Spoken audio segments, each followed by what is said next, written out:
Hey y'all, look at these tomatoes. First of all, this is 6 tomato plants. That's all. And I cut back from last year. They are taller than me. I mean, they are in a raised bed, but even still, if I was standing up there, which I'm not going to do because we don't want to trip and break an ankle. If I was standing up there, they would be taller than me. They have outrun the top layer of my Texas tomato cages. Never grown tomatoes this big. And my first thought was, oh, well, I've gotten too much nitrogen, and so I've got a lot of green leaves and not a lot of fruit. But there is fruit all in there. And it's actually performing pretty well because it's a bit shaded from the heat of the afternoon sun right now, which it's getting up to like 93 right now. It's hot and it's humid. So I have been getting sun sugars, which are bigger than normal. I can see a black cherry. I've got a couple of yellow 1884 pink hearts that are about to come off. So the garden has gone wild.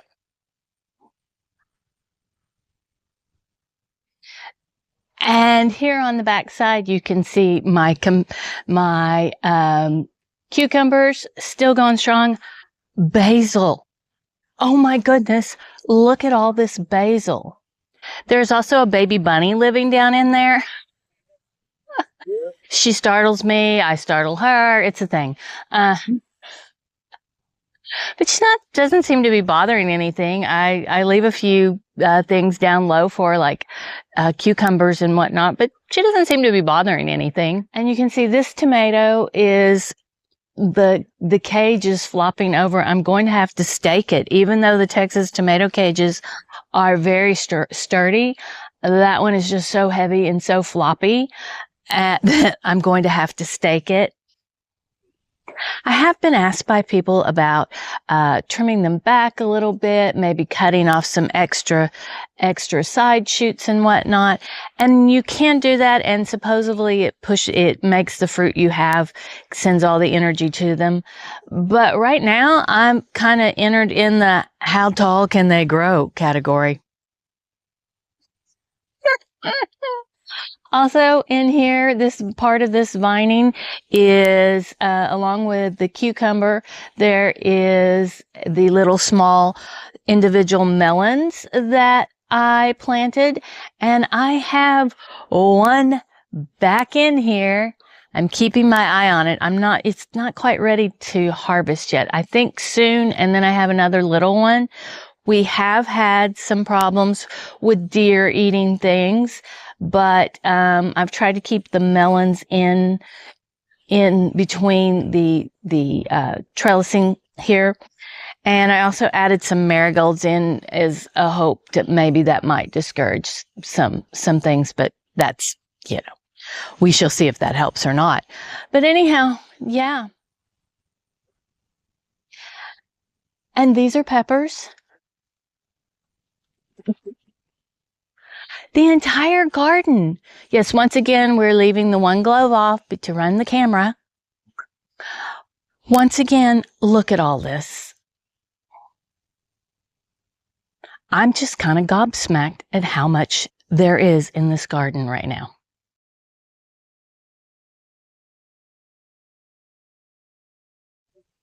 So here we are. This is the back walkway from the patio to the garage.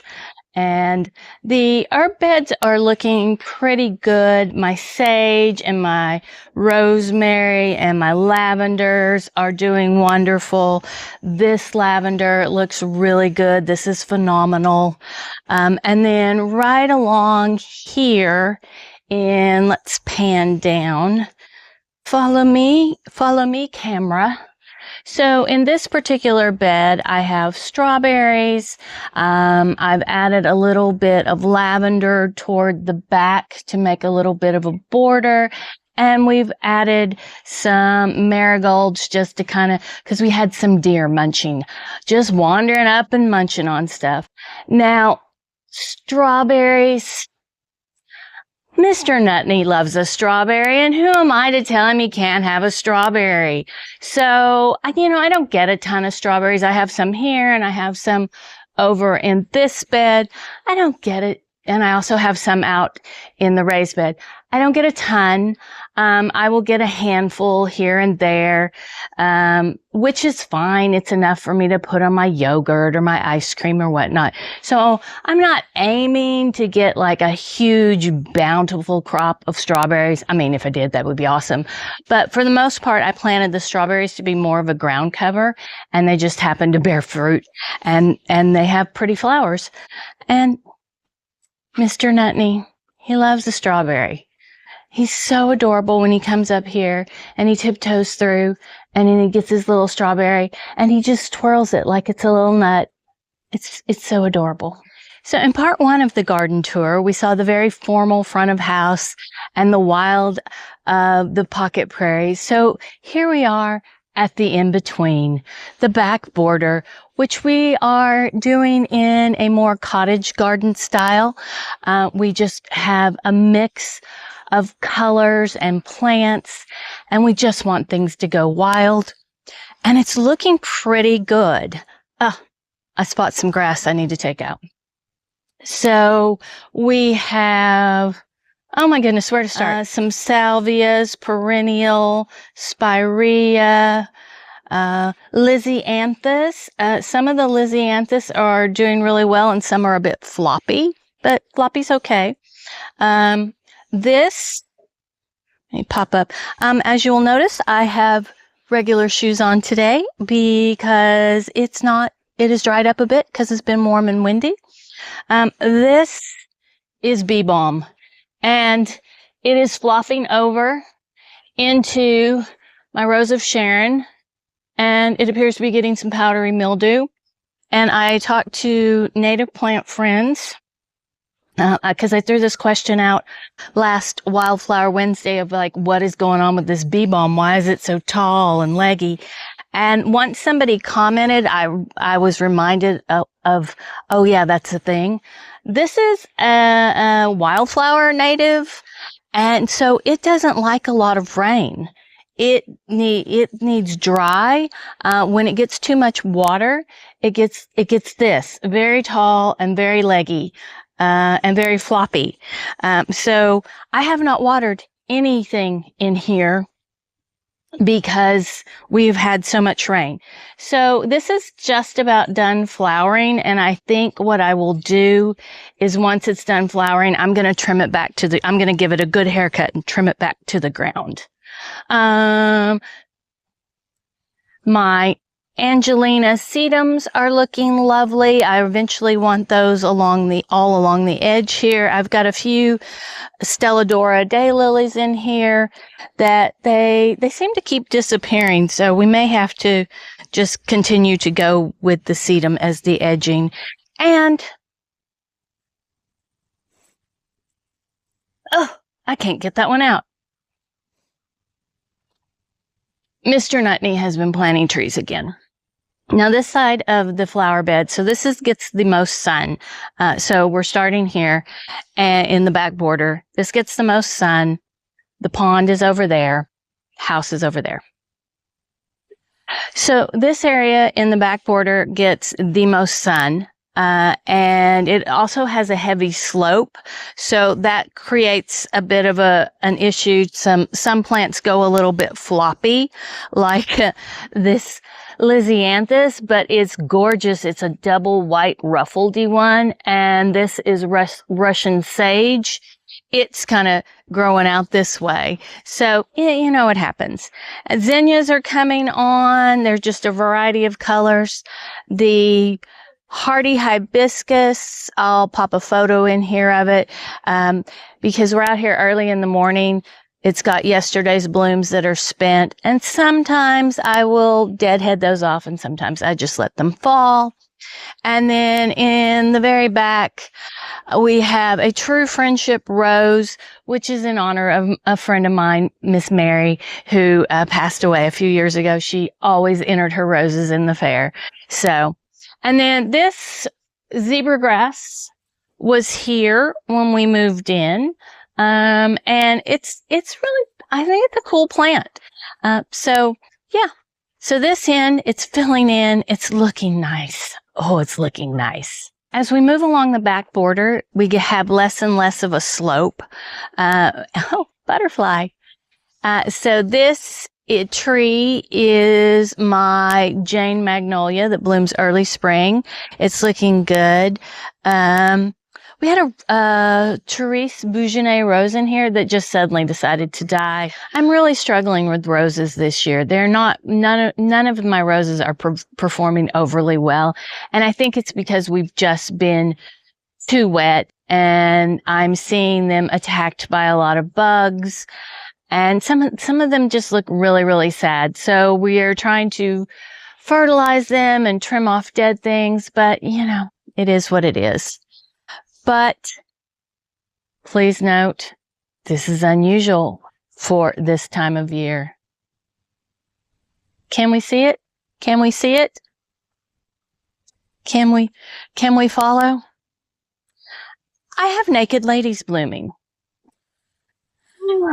Naked ladies, hurricane lilies, surprise lilies. They're in the Lycoris family. Their greenery kind of looks a lot like daffodils, only a little wider, and it's up about the same time as your daffodils are and dies back about the same time. And so I have planted a ton down through here. Now, usually they bloom late August to like September after we've had a dry spell and we get a lot of rain, hence hurricane lilies, surprise lilies, whatnot. But I guess because of all the rain, I've got one blooming and I've got 2 or 3 more down there that are trying. So I don't know if these will just be early ones and then we'll have more later on. We shall see. We shall see. Now, in through here, we have our ajuga. We have some lilies they're supposed to be rebloomers, so I think they'll come back on. Our red twig dogwood, which we need to take the tag off of. And as we continue this way, we have Shasta daisies, leaves from various storms. My snowball bushes are in there. They're trying, and you know, it's going to take them a little while to get situated.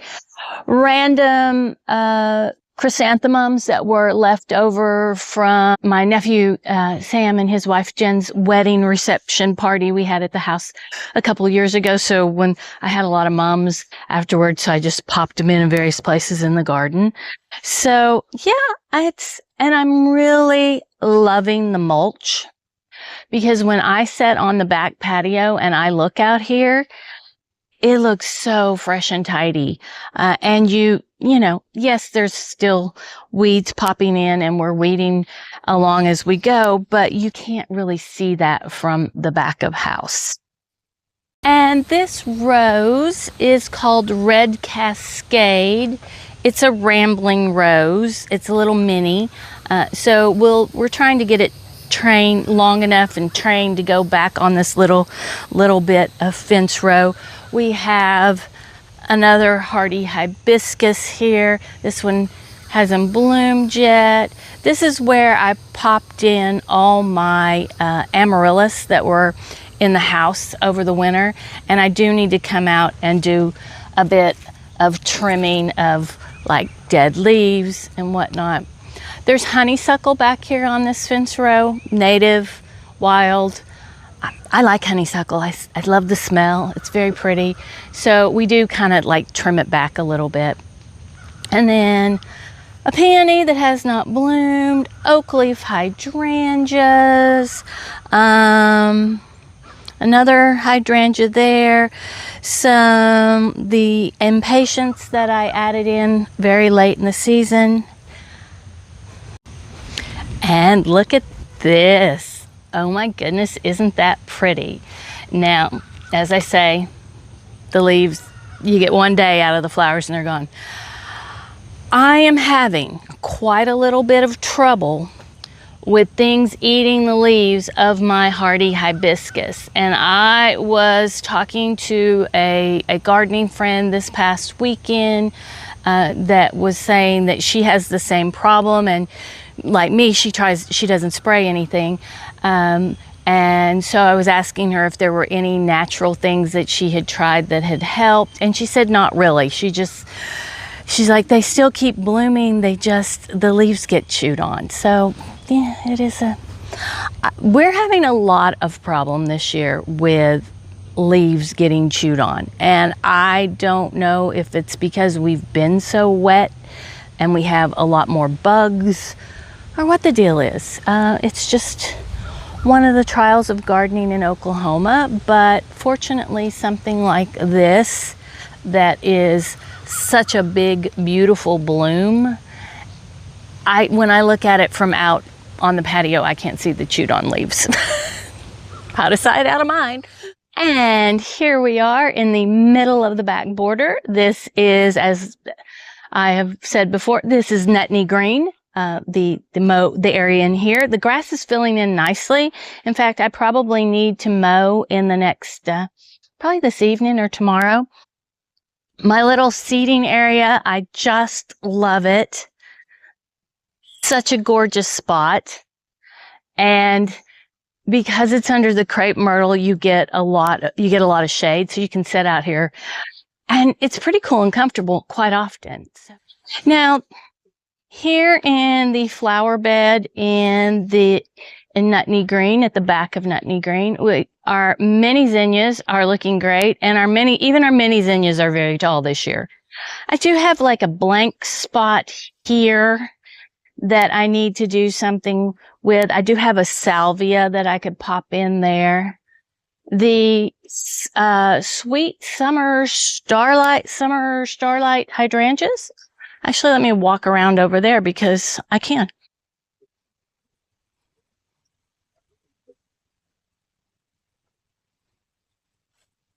I left a tag on one. Sweet starlight. Oh, aren't they pretty? Big, puffy white blooms, and then they fade to a kind of dusky pink and green. So they're looking really good. Oh gosh, what was that purple that I added in there? It's the little down there, starflower or something. I'll put the name on the camera. I'll put the name on the camera. I'll put the name on the screen. So they're looking good. There's a Shasta daisy in here that probably needs shifted that way because now that the zinnias are up, it's not getting a lot of sun. But all in all, this is looking really good back here. As you can see, the sun is coming up. So yes, I'm pretty happy with this bed. It's a little bit wild, but that's okay. It's a cottage garden style. The hydrangeas, oh, the sweet starlight hydrangeas, just gorgeous. In fact, I think I could add 2 or 3 more in through there in the back. And I like that I can see this spot from my back kitchen window. When I'm washing my dishes, I can see those hydrangeas. And we're not going to disturb, but this little birdhouse gets so much use, and I think there's another little baby in there now. And then we have a very tired looking pink begonia there that I won at Plant Bingo and just popped it in there. Although that pink begonia, let's go back down that way. Let's go back down that way.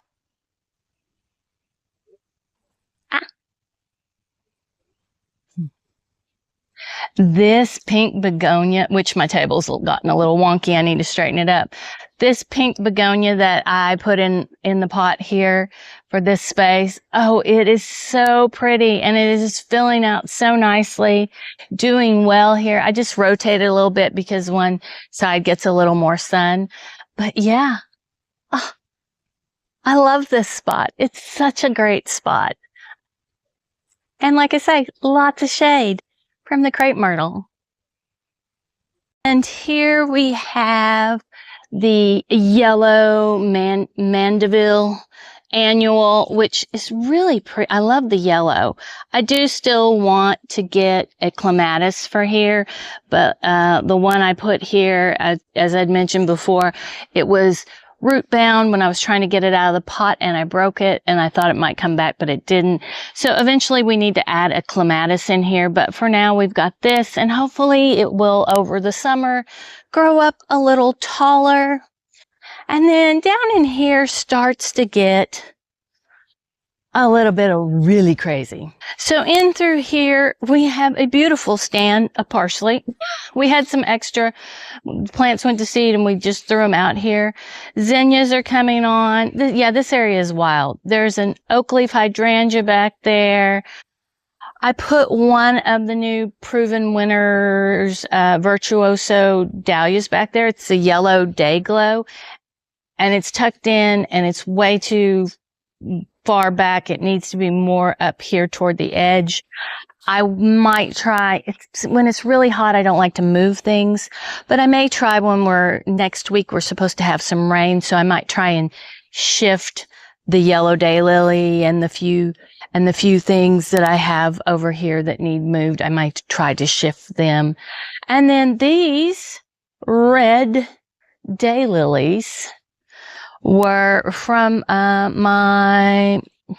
somebody from my old garden club or from the garden club clubhouse, but they've really expanded and I love the color, the deep red with the yellow. So yeah, this section is a bit wild. So this section, oh, another naked lady. So this red daylily doesn't really go with the pink that's down here. And honestly, I didn't expect this daylily to grow, to actually bloom here because this section right here, this is about all the sun it gets. This early morning, just a little bit of light through here. So now that I know that daylily is red, I will dig that up and move it either down the way, but yeah, so in through here, we have the forget-me-nots and the balloon flowers, the blues and the purples, the lemon sedum. Yeah, I think this one is lemon sedum, and various ground colors, more ajuga. So this is one of my favorite spots in the garden right now. Is this little shady section. So we have a fern back here, and yes, I'm treading lightly. The little pink impatiens, camellia we've added in. We've got a couple of naked ladies that are trying to pop up. And so it's just, come around this way. It's just such a little sweet area. I love the pinks here, which those were just extra plants I had. So this is where they went. There was no rhyme, no reason with the color scheme. And then we go to the blues, and then we have the yellows and the oranges, and we have some greens and purple zinnias in there too to kind of bring things together. But all in all, I am just so happy with how the back border is looking, and the mulch has done wonders for it. So yeah, it's just so pretty. And like I say, this is the wild side of the garden. This is not as wild as the pocket prairies. Controlled, colorful chaos back here. So we're going with cottage style, where just mixes of colors and textures and shrubs and flowers. And I want something to be blooming pretty much all season long, just a march of color from late winter, early spring through summer and into fall. Now let me show you something, a project I did just in an afternoon, but I'm really happy with how it turned out. So here we are. at the flower bed just off the book porch, you can see there is a ginormous fan on my book porch. It's actually bungeed to the railing so it doesn't get blown away in the wind. But we have been using it when we've been working back here. We turn it around. Himself also has this misting system. He hooks up to it to blow just a light mist across the patio. So that will stay out on the book porch until after the 4th of July weekend. And then it'll eventually get put back in the garage and not be a fixture on my porch. But as far as plants go back here, this is limelight hydrangea. It is looking beautiful. Let me just pop back here. So yes, if one wanted to, one could hop the railing. I do often pull the water hose from over there and water over the railing. But I'm going to sit here and chat. You may remember the last time I was dressed like this when I went to the farmer's market, and then I came home and I changed clothes and I planted up some red begonias in here. And at the time, these iris were blooming and they were like a light lavender. And I'm like, well, they're only going to last a few days. And also this bunch is not getting enough sun. So I probably need to move that. But the entire time I was planning, I was thinking, oh, I wish I would have gotten white begonias. So I was at Lowe's and they had begonias, some white with the green leaves that looked really pretty. So I purchased them for in here. So I moved all the red begonias out to another little spot in the garden, which I will show you that. But yeah, I just love this. I think this is the color scheme. I've talked about this in the past. In my gardening scheme, color schemes, I tend to love color, bright, beautiful colors. So I've never really been one to attempt to recreate a white garden like that very famous one in the UK. But this spot just seemed to call for it. We have the Annabelle hydrangeas, which turn from white to green, limelight, same thing. Yeah, so I decided henceforth, this is the white garden. The white garden off of the book porch. It goes really well with the brick. I had not been mulching this. I had been using some mushroom compost in here because the soil is not very thick and deep here. But anywho, I had some red mulch left and I think it looks good. The thing that you can see here is the back side of the fountain. So, it's pile of rocks. But that cypress tree is looking quite lovely. We've added another balloon up onto the tree. And this space in here is very shaded, so it too does not get a lot of grass or anything. And it tends to be a side of the house that, you can see the book porch, this bed from the book porch, but this area through here, there is a windbreak there. So blueberries are on down past there, but there's a windbreak there. So it tends to be a little bit stifling right through here. We have a water hose there. So this kind of tends to be a pass through when you're going from front of house to back of house, as you're working. It's not a section that gets a lot of people just coming and touring. Mostly I see it. And then, as I say, you can see this bed from book porch. So yeah. Yes, things are looking good. We have mulched everything. Here we have the big rocks that you can pop up on and walk across and get to the patio. I did not film a tour of the patio because we just did that a couple weeks ago with our video entitled Projects and Patios, which you can find that in the Volume 1 playlist here on Pemberley, Oklahoma.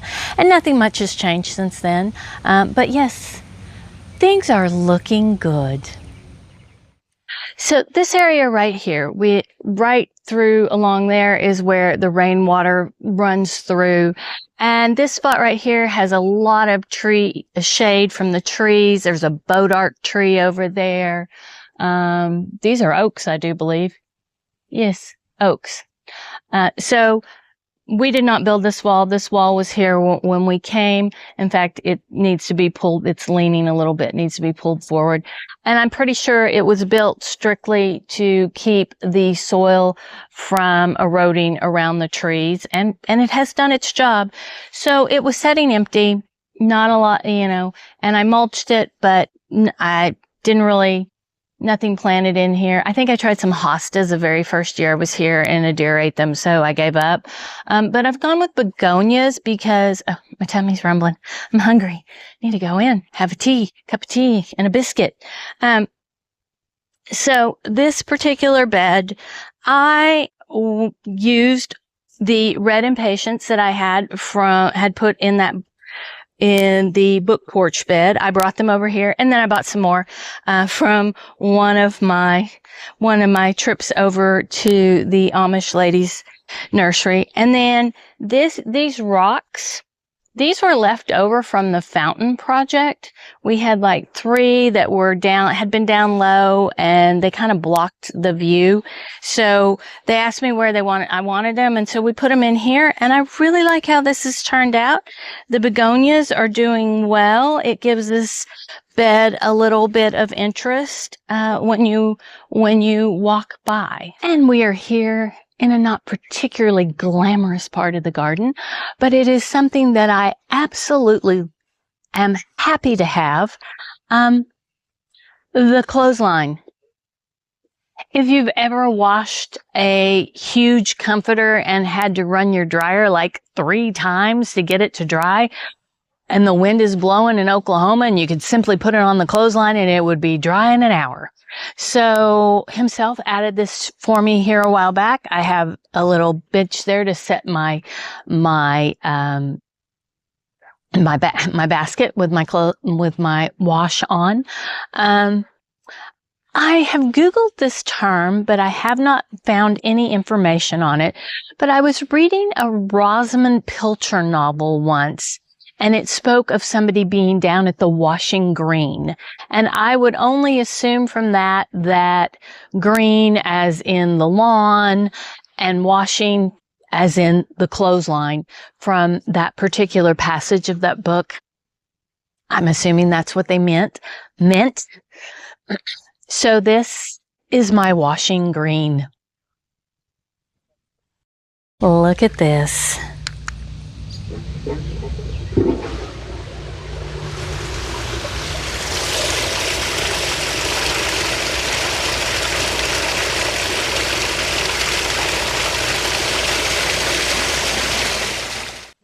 This is just my absolute favorite spot in the garden these days. The cascade off the patio, Mr. Nutney's Cascade. It's just gorgeous. The fact that it's been sitting here for almost 2 years and not working, and now to have this beautiful fountain running. It's delightful in the mornings with morning tea, or you can pull a chair over in the evening and sit and watch the sun go away, dusking as it were. Just a beautiful spot in the gardens. So I hope you've enjoyed the 2-part garden tour. I have an idea for a summer series that's going to start next week. Going to start next week. Fingers crossed. Yeah, it's going to start next week. But we have an idea for a summer series, so join us for that. And happy Flower Friday, and I will see you soon.